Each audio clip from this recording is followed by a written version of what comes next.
Percaya hanya kepadamu, Yesus Allah perlindunganku, Engkau yang selalu ku puji. Ajarkan Tuhan Kaulah pengharapanku. Percaya hanya kepadamu, Yesus Allah perlindunganku, Engkau yang selalu ku puji. Mulutku penuh dengan pujian kepadamu, ya Yesus Tuhan. Sepanjang hari ku beri penghormatan kepadamu, ya Allah. Oh, mulutku penuh pujian, mulutku penuh dengan pujian kepadamu, ya Yesus Tuhan. Sepanjang hari ku beri penghormatan kepadamu, ya Allah. Sepanjang hari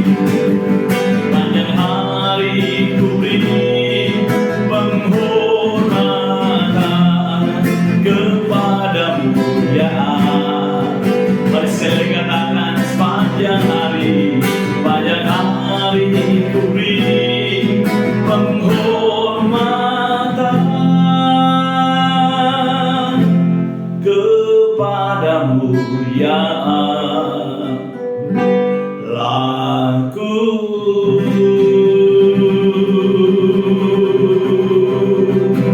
Haleluya, haleluya. Terima kasih Tuhan, anugerah-Mu yang besar sepanjang sepekan ini. Hari ini, di Jumat ini kami berbahagia. Kami percaya Tuhan menolong kami melewati hari-hari itu, mengelola bahagia. Tuhan, hamba-Mu ini terbatas, sampai kami saat ini terbatas untuk tuntunan sepekan hari ini. Kami boleh dengan sukacita menyambutnya di dalam nama Tuhan Yesus Kristus. Mari setiap kita yang sukacita menyambut firman dan tuntunan sepekan dikatakan amin. Tepuk tangan buat Tuhan Yesus. Mau shalom buat kita semua yang masih ikut hadir dalam tuntunan sepekan dari tanggal 25 Juli 2022 sampai tanggal 30 besok ya. Dan hari ini di tanggal 29 Juli ini, saya ingin bertanya, apakah kita sudah mengelola bahagia kita? Wow, saya percaya saudara sedang mengelolanya bersama-sama. Saya juga ya. Kenapa? Karena itu adalah bagian kita. Sumber bahagia kita adalah Tuhan. Tetapi bagian kita adalah menerima dan bersyukur. Lalu berikutnya apa? Mengelola. Sudahkah saudara memakai waktu-waktu ini untuk memikirkan perkara-perkara yang sederhana? Atau dari kemarin masih ada yang bergumul, mikirin yang sebenarnya nggak wajar kita pikirin, nggak wajib kita pikirin. Hari ini saudara, saya ingin ajak kita merenungkan atau memikirkan sesuatu hal bagaimana mengelola bahagia. Di hari yang ke-5, hari Jumat ini, atau tanggal 29 Juli ini, saya ingin mengajak saudara merenungkan bagaimana seseorang bisa mengelola bahagia, yaitu dengan menjaga lidahnya, dengan mengatur mulutnya. Tadi mulutku penuh dengan pujian, ya kita atur ke sana. Tapi mari dengan baik tuntunan ini. Setiap orang akan mengalami kehidupan berbeda walaupun di tempat yang sama. Salah satunya adalah karena mulutnya berbeda keluarnya. Mulutnya mirip-mirip tetapi keluarnya beda, hasilnya beda. Yang mengerti katakan amin. Karena Alkitab berkata dalam Amsal 18 ayat 21 dikatakan, orang yang suka menggunakan lidahnya akan menentukan hidupnya. Dikatakan hidup dan mati ditentukan oleh lidahnya. Siapa yang suka menggemakannya, maka dia akan menerima hasil buahnya. Nah saudara, di dalam bagian ayat itu mengingatkan saya bagaimana kita dapat menguasai perahu hidup kita. Perahu ya, ingat ya. Perahu itu besar ya, kalau kita melihat di pantai-pantai ya, di daerah Tanjung Priok atau di daerah Merak itu perahunya besar. Tahu saudara, dikemudikan oleh kemudi yang kecil. Lidah itu kayak kemudi kecil tetapi dapat membelokkan kapal yang besar. Nah, saya mau ajak kita tahu bahwa bahagia kita dapat hilang atau minimal luntur kalau lidah kita, mulut kita diperkatakan atau memperkatakan kata-kata yang nggak penting, yang nggak membangun, yang nggak menasehati, yang nggak menghibur. 3 poin kemarin kita bahas ya, 3 hal, yaitu membangun, kata sama-sama membangun ya, menasehati, katakan menasehati, lalu ketiga apa? Menghibur. Nah saudara, lidah kita ini menentukan hidup dan mati kita. Bagaimana seorang kandidat presiden dapat dipercaya oleh massa yang mendengar pidatonya hari itu adalah karena dia mampu mengelola lidahnya dan perkataannya. Nah, kesempatan di pagi ini kita merenungkan apakah dari minggu-minggu lalu, bulan-bulan, tahun-tahun lalu lidah kita adalah lidah yang menyampaikan kata-kata negatif, pesimistis, ketakutan, kekhawatiran. Maka hasilnya selain kita pasti mengalami dampak yang berat, itu khawatir, takut dan sebagainya, tetapi orang yang mendengarnya juga dapat dampak itu. Mari Bapak Ibu Saudara merenungkan di pagi ini, apakah lidah kita sudah dicondongkan kepada hal-hal yang positif? Yuk kita mulai masuk dalam hal-hal praktikalnya ya. Apabila ada sesuatu yang ya sebenarnya secara mata kita itu negatif ya. Misalnya anaknya tidak rajin belajar, kita bilang kamu malas sekali. Kata malas sekali itu berarti anak itu sudah ditanamkan dalam pikirannya malas. Catat kata malas. Lalu dengan kata yang lain, kamu ini kurang rajin. Ya sebenarnya sinonim kata dari malas dan kurang rajin kan mirip. Tetapi di telinga kita kurang rajin, masih ada unsur positifnya, rajin walaupun masih kurang. Nah kali ini mari renungkan lidah kita kepada diri kita nih. Bahagia kita bisa berkurang pada saat kita menghakimi orang, memperkatakan yang buruk tentang orang lain. Wah, kita akan kehilangan bahagia. Saudara mau coba? Jangan. Saya kasih tahu jangan. Karena saya sendiri mempraktekkan apa-apa yang kita belajar dari mulai Senin kemarin tanggal 25 itu sampai sekarang ini. Saya mulai mempraktekkan bagaimana saya boleh berbahagia, bersukacita sampai hari ini. Saya berdoa tuh sampai ke depan.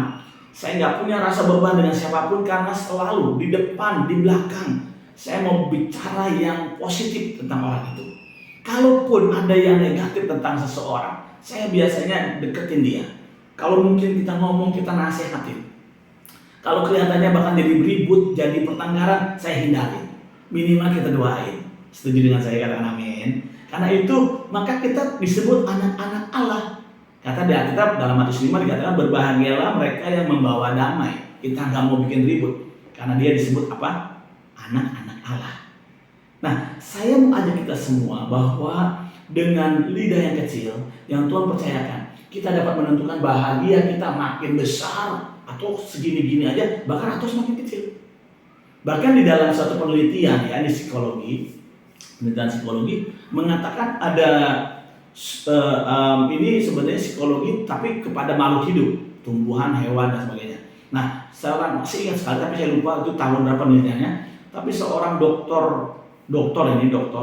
bukan dokter teologi ya, dokter dari Jepang, dan dia membuat satu praktek dengan 2 pohon yang sama.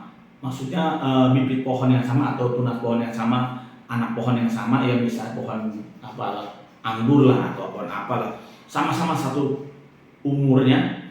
Lalu satu ditaruh tempat yang terang, sini juga tempat yang terang. Tiap hari si dokter ini berkata kepada yang A, pohon ini jelek sekali, tidak bertumbuh, tidak dapat berbuah, kayaknya akan meranggas, terus diperkatakan kata-kata yang negatif, pesimistis. Tetapi kepada pohon yang B, dia berkata, wah pohon ini pohon yang baik, pasti berbuah, kamu memang bibit unggul dan sebagainya. Tahu saudara bahwa penelitian itu menunjukkan pohon yang B yang diperkatakan kata-kata positif tumbuh lebih subur, buah lebih banyak ketimbang pohon A. Bahkan pohon A dikatakan dalam penelitian itu mengalami sebuah peranggasan seperti yang diperkatakan oleh sang dokter tadi. Itu kepada pohon. Tapi bayangkan kalau itu kita sendiri memperkatakan pada diri kita. Kalau itu memperkatakan pada diri kita, maka terjadilah apa yang kita katakan. Atau kita juga mau menyakiti orang lain dengan kata-kata kita. Saudara sadar? Nggak sadar. Waktu kita memperkatakan kata-kata negatif kepada orang lain, orang itu tentu mungkin terluka ya. Mungkin terluka kalau dia nggak bisa dipulihkan atau nggak punya metode bahagia yang daripada Allah, mungkin dia nggak akan terluka. Tetapi saudara sadar nggak waktu kita menghakimi orang, memfitnah orang, ngomong yang negatif tentang orang, hidup kita nggak bahagia. Karena itu saya mau ajak kita semua mulai fokus dengan apa yang kita katakan keluar dari diri kita. Tuhan Yesus berkata gini, apa yang masuk ke dalam mulutmu itu tidak mengharamkan. Ya, tetapi yang keluar dari mulutmu itulah yang mengharamkan. Dari lidah yang sama keluar kata-kata berkat, kata-kata pengagungan kepada Tuhan, tetapi dari mulut lidah yang sama bisa keluar juga kata-kata yang mengutuki manusia yang adalah ciptaan Bapa di surga, Tuhan Allah semesta. Karena itu pagi ini kita mau pastikan bahwa lidah bibir kita akan memperkatakan perkataan yang positif, perkataan-perkataan yang memuliakan Allah dan membangun, menghibur dan menasihati hidup kita juga. Pastikan kita memperkatakan hidupku bahagia karena Tuhan ada di sini. Aku mau pakai lidahku untuk pakai jadi alat kemuliaan Tuhan. Mari kita berdoa. Oh Tuhan, terima kasih buat tuntunanmu di pagi ini. Kami percaya bahwa hari ini kami menerima pesan yang kuat, tuntunan yang kuat. Kami akan mengelola lidah kami sungguh-sungguh terarah kepada Tuhan. Tidak menghakimi, tidak membuat orang khawatir takut, tapi membuat orang berbahagia dan bersukacita. Dengan sendirinya kami mengalami bahagia dari surga. Di tangan yang terangkat, di hati yang terbuka, aku berdoa setiap kami yang mendengar, mengikuti tuntunan ini, kami dikuatkan dalam nama Yesus. Dalam nama Yesus, Engkau Allah Tuhan menolong kami, menopang kami, sehingga tidak ada satupun yang terlewat. Dan sekarang ini kami siapkan hati kami menerima berkat Tuhan. Ya, gereja Tuhan angkatlah tangan kita dan dengan bersukacita terimalah berkat berlimpah-limpah-limpah, berkat dari Bapa di surga, cintanya Tuhan Yesus Kristus dan penyertaan Roh Kudus yang manis tidak menyertai mulai hari ini besok dan sampai selama-lamanya. Semua kita mau berkat dan percaya, katakan amin. Tepuk tangan buat Tuhan Yesus. Sampai berjumpa besok dalam Sabat Shalom, khususnya dalam tuntunan sepekan. Tuhan Yesus memberkati. Shalom.